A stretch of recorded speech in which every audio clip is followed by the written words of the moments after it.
అలసినవో యాత్రికుడా తెలుపుము ఎచ్చటికి నీ పయనం.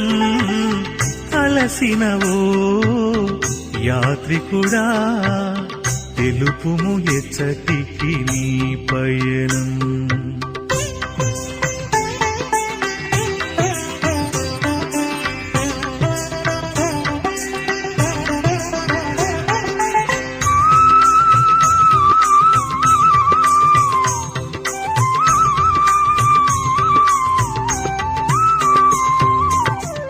ఆటల పాటల ముద్దు ముచ్చట్లు జరిగెనులేని బాల్యం. అమ్మా నాన్నల మమతల వలలో జరిగెనులే కౌమారం. తీయని కోర్కెల తీరని దాహపు సుడులు తిరిగే యౌవనం. ఆశల అలజడి అటు ఇటు పరుగుల జరిగెనులే కాలం. ఆటల పాటల ముద్దు ముచ్చట్లు జరిగెనులేని బాల్యం. అమ్మా నాన్నల మమతల వలలో జరిగెనులే కౌమారం.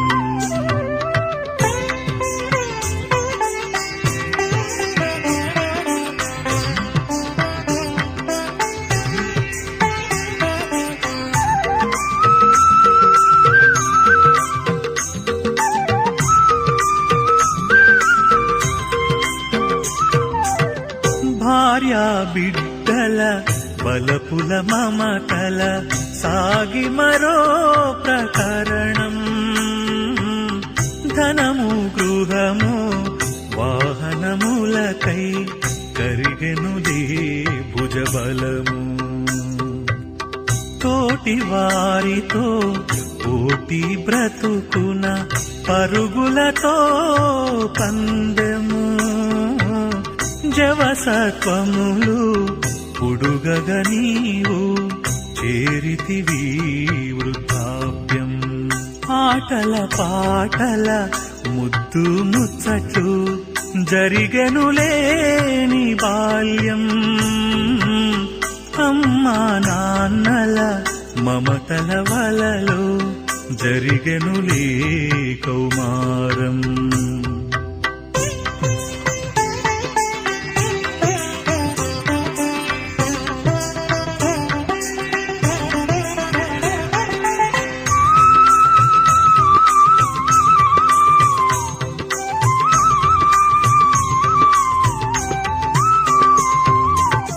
పొందినదేమి చెందినదేమి చివరకు మిగిలినదేమి.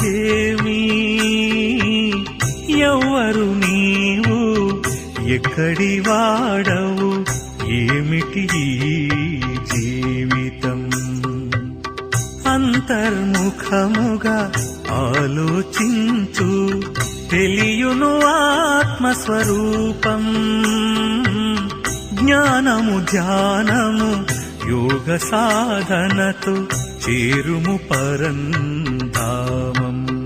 ఆటల పాటల ముద్దు ముచ్చట్లు జరిగెనులేని బాల్యం. అమ్మా నాన్నల మమతల వలలో జరిగెనులే కౌమారం. ఓ యాత్రికుడా ఓ యాత్రికుడా తెలుసుకొనుము నీ గమ్యం.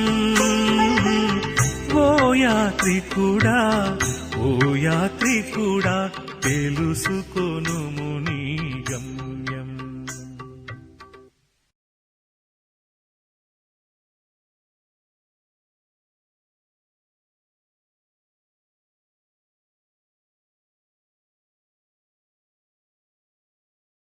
మధురమైన పిల్లలు, మీరు అనంతమైన తండ్రిని స్మృతి చేయండి.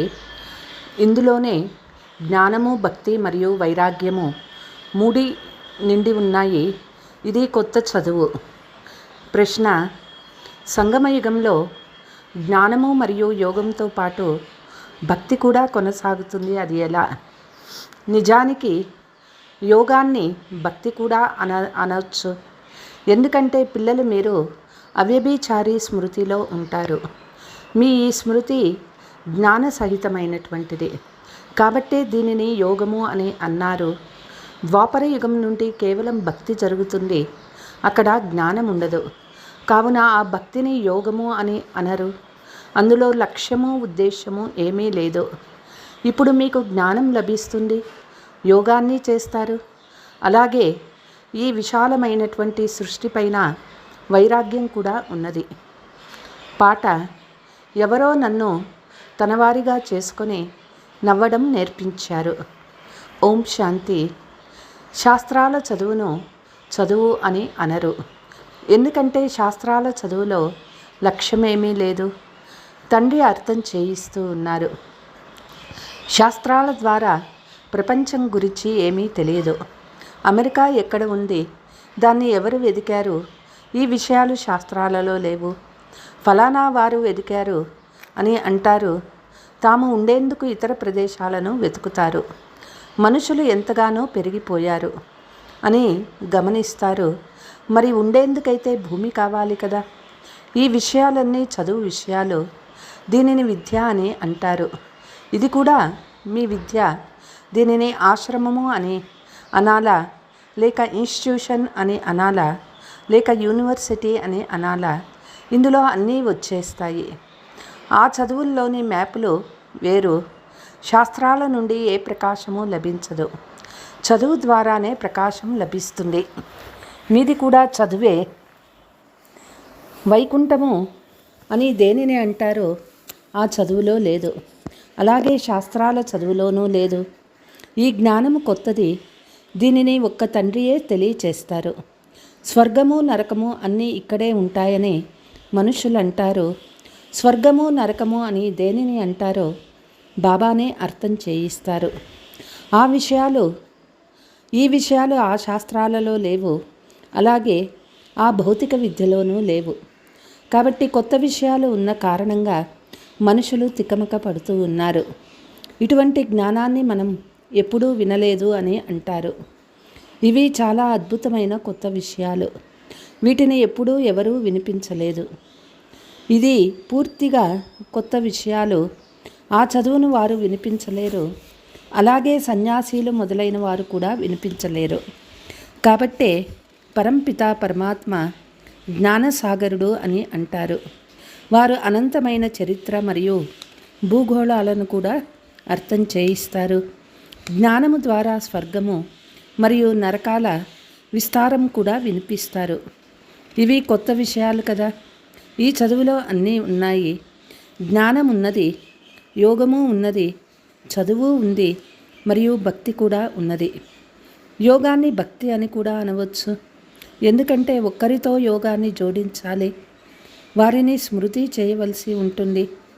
ఆ భక్తులు కూడా స్మృతి చేస్తారు, పూజిస్తారు, గానం చేస్తారు. ఆ భక్తి చేయడాన్ని యోగము అని అనరు. మీరా కృష్ణునితో యోగాన్ని జోడించేది తననే తలుచుకుంటూ ఉండేది. కానీ దానిని భక్తి అని అంటారు. తన బుద్ధిలో లక్ష్యము ఉద్దేశము ఏదీ లేదు. కానీ దీనినైతే జ్ఞానము అని అంటారు. అలాగే భక్తి అని అంటారు. యోగాన్ని జోడిస్తారు, ఒక్కరినే స్మృతి చేస్తారు. సత్యయుగంలో భక్తి ఉండదు, అలాగే జ్ఞానము ఉండదు. సంగమయుగంలో జ్ఞానము మరియు భక్తి రెండూ ఉంటాయి. మళ్ళీ ద్వాపర యుగం నుండి కేవలం భక్తియే కొనసాగుతూ వచ్చింది. ఎవరినైనా స్మృతి చేయడాన్ని భక్తి అని అంటారు. ఇక్కడ ఇది జ్ఞానము, యోగము మరియు భక్తి కూడా అయింది. అర్థం చేసుకోగలుగుతారు. వారు కేవలం భక్తులే తత్వంతో యోగాన్ని జోడిస్తారు. వారిది అనేకులతో చేసే యోగము కాబట్టి దానిని భక్తి అని అంటారు. మీది అవ్యభిచారి యోగము. జ్ఞానసాగరుడు తానే స్వయంగా కూర్చొని ఇది చదివిస్తారు. వారితో యోగాన్ని జోడించవలసి ఉంటుంది. భక్తులకైతే ఆత్మను గుర్చే తెలియదు, అది మనకి తెలుసు. పరంపిత పరమాత్మ అయిన తండ్రితో బుద్ధి యోగాన్ని జోడించటం ద్వారా మనం బాబా దగ్గరకు వెళ్ళిపోతాము. వారు హనుమంతుణ్ణి తలుచుకుంటారు. అప్పుడు వారికి ఆ సాక్షాత్కారం జరుగుతుంది. వారిది వ్యభిచారి స్మృతి, ఇది అవ్యభిచారి యోగము. కేవలం ఒక్క తండ్రినే స్మృతి చెయ్యాలి. కావున ఇందులో జ్ఞానము, భక్తి, వైరాగ్యాలు 3 ఉన్నాయి. అక్కడ అవి వేరువేరుగా ఉంటాయి. భక్తి వేరు, వారికి జ్ఞానమన్నా అది కేవలం శాస్త్రాలదే. వారి యోగము కూడా వేరువేరుగా ఉన్నాయి. వారి వైరాగ్యం కూడా హద్దులోనిదే. ఇక్కడ అనంతమైన విషయము, అనంతమైన తండ్రి తెలియచేస్తూ ఉన్నారు. కాబట్టి వారిని స్మృతి చేస్తాము. వారు శివుడు అని తలుచుకున్న వికర్మలైతే వినాశం అవ్వవు కదా. ఎందుకంటే వారికి వారి కర్తవ్యాన్ని గురించి తెలియదు. వికర్మలను వినాశనం చేసుకునే జ్ఞానం లేదు. ఇక్కడ బాబా స్మృతి ద్వారా వికర్మలు వినాశం అవుతాయి. అక్కడ కాశీలో బలి అవుతారు. కాబట్టి వారి వికర్మలు వినాశం అవుతాయి. భోగమును అనుభవించవలసి వస్తుంది. అంతేకాని మీ వల్ల వారు మెల్లమెల్లగా కర్మాతీతులుగా అవ్వరు. వారి వికర్మల శిక్షలు అనుభవిస్తూ అంతమవుతాయే కానీ అవి క్షమింపబడవు. ఇది చదువు, జ్ఞానము మరియు యోగం కూడా. ఇందులో అన్నీ ఉన్నాయి. నేర్పించేవారు ఒక్క తండ్రే అయినారు. దీనిని ఆశ్రమము లేక ఇన్స్టిట్యూషన్ అని కూడా అంటారు. ఇది చాలా బాగా వ్రాయబడింది. ఇంతకుముందు ఉన్న ఓం మండలి అన్న పేరు సరిగా లేదు. ఇప్పుడు అర్థమైంది. ఈ పేరు చాలా బాగుంది. మీరు కూడా బ్రహ్మ కుమారి అని ఎవరికైనా అర్థం చేయించవచ్చు. బాబా అందరికీ రచయిత. వారు మొట్టమొదట సూక్ష్మవతనాన్ని రచించాలి. బ్రహ్మ, విష్ణు, శంకర్లు సూక్ష్మవతనవాసులు. వారు కొత్త సృష్టిని రచిస్తారు. కాబట్టి తప్పకుండా ప్రజాపిత బ్రహ్మ కావాలి. సూక్ష్మవతనవాసి ఇక్కడికి రాజాలడు. అతడు సంపూర్ణ అవ్యక్తుడు. ఇక్కడైతే సాకార బ్రహ్మ కావాలి కదా. మరి అతడు ఎక్కడి నుండి వస్తాడు? మనుషులు ఈ విషయాలను అర్థం చేసుకోలేరు. చిత్రాలైతే ఉన్నాయి కదా.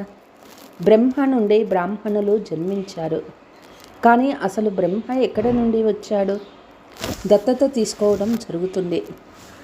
ఎవరైనా రాజుకు పిల్లలు లేకపోతే తాను దత్తత తీసుకుంటారు. అలాగే బాబా కూడా ఇతడిని దత్తత తీసుకున్నారు. మళ్ళీ ఇతడికి పేరుని ప్రజాపిత బ్రహ్మ అని పెట్టారు. పైన ఉన్న బ్రహ్మ కిందకి రారు. కింద ఉన్న వాళ్ళే పైకి వెళ్ళాలి. అతడు అవ్యక్తుడు, ఇతడు వ్యక్తుడు. కాబట్టి ఈ రహస్యాన్ని కూడా బాగా అర్థం చేసుకోవాలి. ఎందుకంటే అందరికీ ప్రశ్న ఉత్పన్నమవుతుంది. ఈ దాదాను కాసేపు బ్రహ్మ అని, కాసేపు భగవంతుడు అని, కాసేపు కృష్ణ అని అంటున్నారే. ఇతడిని భగవంతుడు అని అనడం జరగదు. బ్రహ్మ మరియు కృష్ణుడు అని అనవచ్చు. ఎందుకంటే కృష్ణుడు నల్లగా అవుతాడు. ఎప్పుడైతే రాత్రి అవుతుందో అప్పుడు బ్రహ్మ అని అంటారు. ఎప్పుడైతే పగలు ఉంటుందో అప్పుడు కృష్ణుడు అవుతారు. ఇది కృష్ణుని ఆత్మ అంతిమ జన్మ మరియు కృష్ణుని ఆది జన్మ. ఈ విషయాన్ని స్పష్టంగా వ్రాయవలసి ఉంటుంది. 84 జన్మలు రాధాకృష్ణులు లేక లక్ష్మీనారాయణులవా? ఈ విషయాలను అర్థం చేయవలసి ఉంటుంది. ఇక్కడ వారిని మళ్ళీ దత్తత తీసుకుంటారు. కావున బ్రహ్మ పగలు మరియు బ్రహ్మ రాత్రి ఉంటాయి. మళ్ళీ అక్కడ లక్ష్మీనారాయణుల పగలు మరియు రాత్రి ఉంటాయి. వారి వంశావళికి కూడా అలాగే జరిగింది. ఇప్పుడు మీరు బ్రాహ్మణ కులానికి చెందినవారు. మళ్ళీ మీరు దేవతా కులానికి చెందిన వారిగా అవుతారు. కాబట్టి బ్రహ్మ కుమారి కుమారులకు కూడా రాత్రి మరియు పగలు ఉంటాయి కదా. ఇది బాగా అర్థం చేసుకోవాల్సిన విషయాలు. చిత్రాలలో కూడా స్పష్టంగా ఉన్నది. కింద తపస్సు చేస్తూ ఉన్నారు. ఇది అంతిమ జన్మ.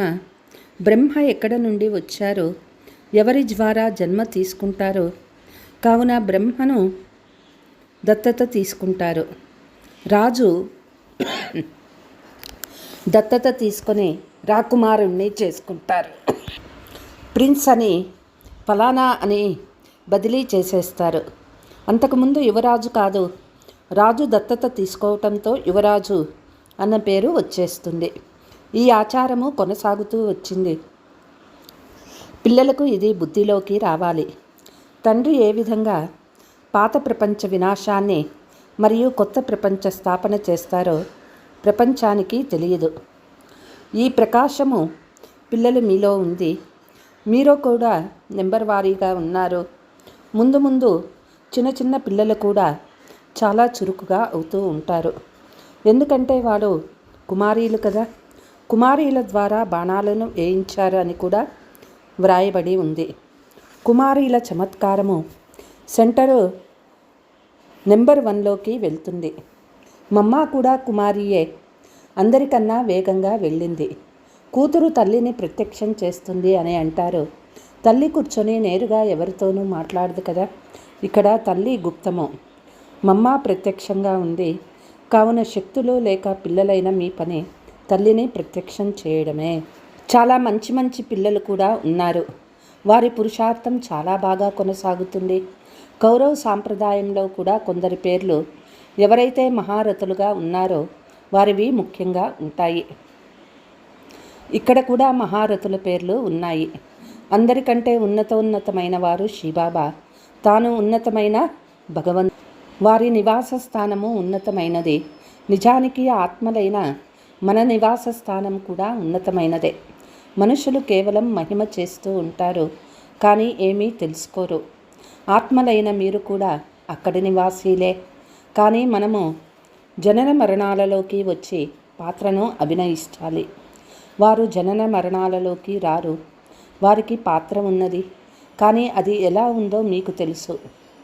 ఇప్పుడు ఇది శ్రీబాబా రథమని పిల్లలు మీరు అర్థం చేసుకున్నారు. ఇది అశ్వము మరియు రథం కూడా. అంతేకాని ఆ గుర్రపు బండి విషయమేమీ లేదు. పొరపాట్లు ఏవైతే జరిగాయో అవి కూడా డ్రామాలో రచింపబడి ఉన్నాయి. అర్ధకల్పం మనం కూడా ఆ పొరపాట్లు భ్రమిస్తూ పూర్తిగా తప్పిపోయాము. ఇప్పుడు ప్రకాశం లభించడంతో చాలా హెచ్చరిక అయినాము. ఈ పాత ప్రపంచం అంతమవ్వనున్నది. మనం నష్టామోహుడుగా అవ్వాలని మనకి తెలుసు. గృహస్థ వ్యవహారంలో ఉంటూ కమల పుష్ప సమానంగా నష్టామోహులుగా అయ్యేందుకు పురుషార్థం చేయాలి. అందరితోనూ తోడును నిభాయించాలి, కలిసి నివసించాలి కూడా. ఈ బట్టి కూడా తయారవ్వాల్సి ఉంది. పూర్వం కూడా ఇదే విధంగా తయారైంది. గృహస్థ వ్యవహారంలో ఉంటూ కష్టపడాలి. ఇక్కడ ఇళ్ళు వాకిళ్లను వదిలేసేది లేదు. మనమంతా ఇంట్లోనే కూర్చొని ఎంతమంది పిల్లలు ఉండేవారు? లౌకికం వారు కూడా ఉండేవారు కదా. నిజానికి ఏమీ వదలలేదు. సన్యాసులు అయితే అడవులకి వెళ్ళిపోతారు. మనము ఇంట్లోనే కూర్చున్నాము. మనం వారితో తోడును నిర్వర్తించాలి. రచన తండ్రిదే. తండ్రి సంపాదించింది పిల్లలకు వారసత్వాన్ని ఇస్తారు. మొదట కామ వికారాన్ని వారసత్వంగా ఇస్తారు. ఆ తర్వాత దాని నుండి విడిపించి నిర్వికారులుగా తయారు చేయటం ఒక్క తండ్రి పనే అయింది. కొన్ని చోట్ల పిల్లలు తల్లిదండ్రులకి జ్ఞానం ఇస్తారు. కొన్ని చోట్ల తల్లిదండ్రులు పిల్లలకు జ్ఞానం ఇస్తారు. ఇది రాజయోగము, వారిది హఠయోగము. ఆత్మకు పరమాత్మ ద్వారా జ్ఞానం లభిస్తుంది. బాబా మనల్ని రాజాదిరాజులుగా చేస్తారు. ఈ బ్రహ్మ రాజాదిరాజుగా ఉండేవారు. ఇప్పుడు నిరుపేదగా అయిపోయారు. నిరుపేదల నుండి సుసంపన్నులుగా అవుతారు అన్న గాయనము ఉన్నది. సూర్యవంశీయులైన మనము ఇప్పుడు శూద్రవంశీయులుగా అయ్యామని పిల్లలకి తెలుసు. నరకము మరియు స్వర్గము వేరు అని కూడా అర్థం చేయించవలసి ఉంటుంది. మనుషులకి ఇవి తెలియవు. మీలో కూడా చాలామంది పిల్లలకు ఏమీ తెలియదు. ఎందుకంటే భాగ్యంలో లేదు. మరి పురుషార్థం ఏమి చేస్తారు? కొందరి భాగ్యంలో ఏమీ లేదు, కొందరి భాగ్యంలో అన్నీ ఉన్నాయి. భాగ్యము పురుషార్థం చేయిస్తుంది. భాగ్యము లేకపోతే పురుషార్థం ఏమి చేస్తారు? ఒకే స్కూలు ఉంది, అది కొనసాగుతూ ఉంటుంది. కొందరు పిల్లల మధ్యలో పడిపోతారు. కొందరు నడుస్తూ చనిపోతారు. జన్మ తీసుకోవటం మరియు చనిపోవటం ఎంతగానో జరుగుతూ ఉంటుంది. ఈ జ్ఞానం ఎంతో అద్భుతమైనటువంటిది. జ్ఞానమైతే చాలా సహజమైనది. కర్మాతీత స్థితిని పొందడంలోనే శ్రమ అంతా ఉన్నది. ఎప్పుడైతే వికర్మలు వినాశం అవుతాయో అప్పుడే ఎగరగలుగుతారు. ధ్యానము కన్నా జ్ఞానము శ్రేష్టమైనది. ధ్యానములో మాయ విఘ్నాలు కలుగుతూ ఉంటాయి. కాబట్టి ధ్యానము కన్నా జ్ఞానము మంచిది. అలాగని యోగము కన్నా జ్ఞానము మంచిదని కాదు. ఇలా ధ్యానమును గుర్చే చెప్పడం జరుగుతుంది.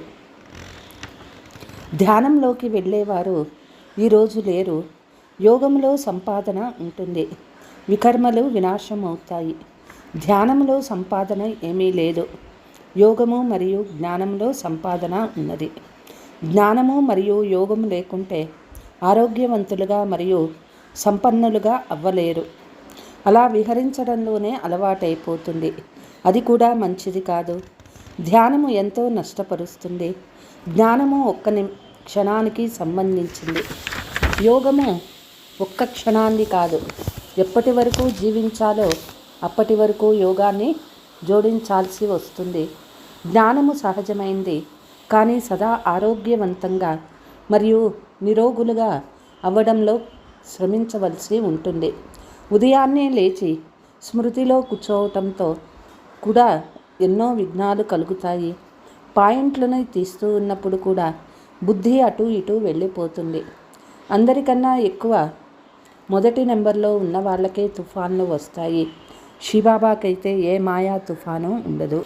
బ్రహ్మ బాబాకు తుఫాన్లు చాలా వస్తాయి. అర్థం చేయిస్తూ ఉంటారు. ఎంతగా స్మృతిలో ఉండేందుకు ప్రయత్నిస్తారో అంత ఎక్కువ తుఫాన్లు వస్తాయి. వాటిని చూసి భయపడకూడదు. స్మృతిలో ఉండాలి, స్థిరంగా ఉండాలి. తుఫాన్లు కదిలించజాలవు. ఇది చివరిలోని స్థితి. ఇది ఆత్మీక రేసు.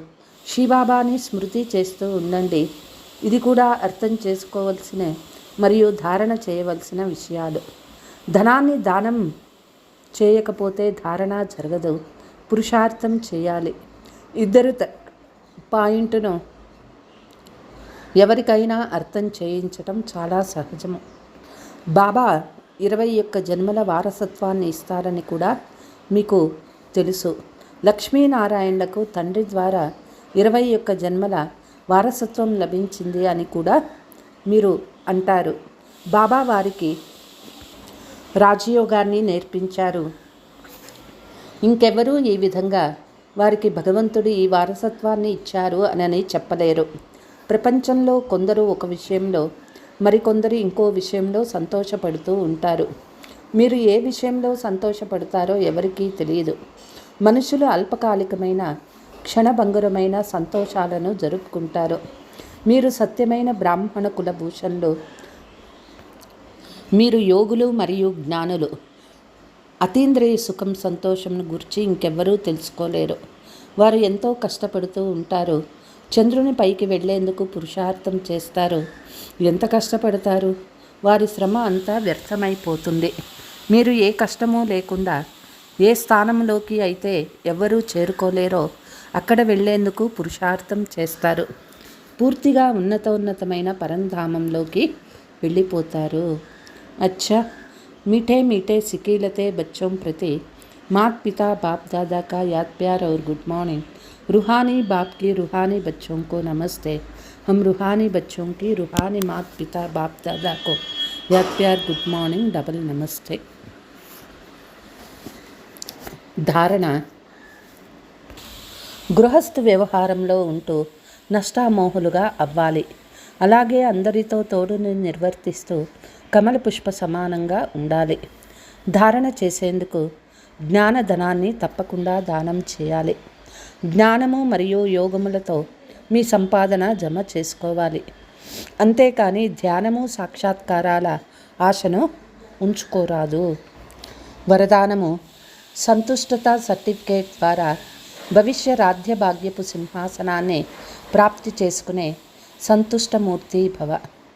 సంతుష్టంగా ఉండాలి మరియు సర్వులను సంతుష్టపరచాలి. ఈ స్లోగన్ మీ మస్తక రూపీ బోర్డు మీద సదా వ్రాసి ఉండాలి. ఎందుకంటే ఈ సర్టిఫికేట్ కలవారే భవిష్యత్తులో రాధ్యభాగ్యపు సర్టిఫికేటుని తీసుకుంటారు.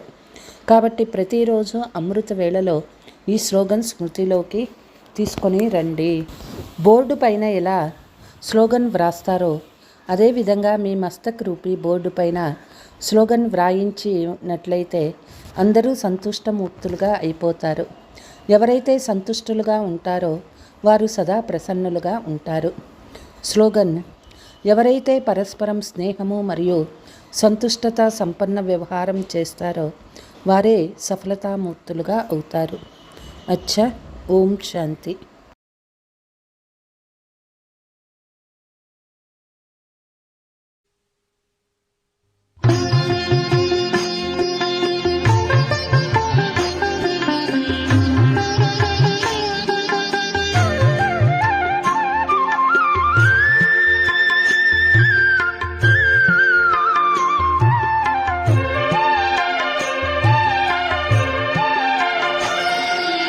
పదము పదమునా నీ సహాయం ఉత్సాహాన్నెంతో కలిగిస్తుంది.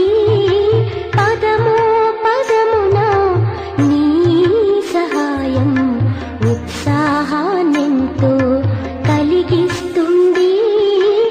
ఆలోచించు ఎవరు లభించారో, ఆలోచించు ఎవరు లభించారో, ఎవరు నీకు సహవాసి.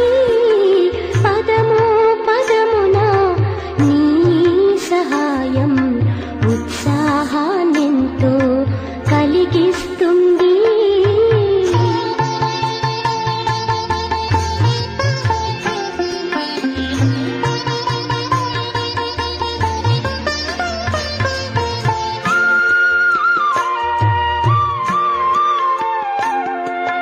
ఏ క్షణమైనా ఒంటరినైతే చేరతావు నాదరికి. ఏ క్షణమైనా ఒంటరినైతే చేరతావు నాదరికి. మెల్ల మెల్లగా వీణులలో అవ్యక్తవాణి వినిపిస్తావు. అదృశ్య కిరణం ఏదో వచ్చి, అదృశ్య కిరణం ఏదో వచ్చి మార్గాన్ని చూపి వెళుతుంది. భీతితో ఎవరు కాంచలేదు కానీ జోలి